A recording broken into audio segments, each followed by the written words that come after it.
Hey everybody. So today's Monday move is actually one of my favorite moves, a lateral skating motion or a lateral bound, where I jump from one foot to the other, moving sideways. It's a great leg exercise, working the lateral plane. Oftentimes our squats and our lunges are working a sagittal plane or a forward and back motion. So to introduce a lateral motion into the legs, incorporating the hips, the knees, and the feet, and starting to warm up the elasticity in this lateral plane. So big step from one side to the other would be the most regressed motion. I'm driving my arms side to side, and I'm taking a big step out to the left and the right. By adding just a little hop to that, I can put a little more power into the hips.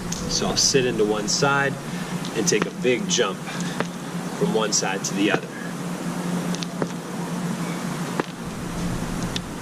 Again, if you have knee discomfort, hip or back pain, you're probably going to start with the regressed lateral step.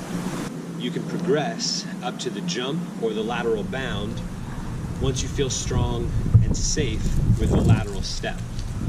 So again, practice that lateral bound, put it into your next leg exercise day, or just play around, moving around the park in your next walk using that lateral bound motion. You can do it forward or backwards as well, so you can travel with that motion. Have fun, make today legendary, and keep moving.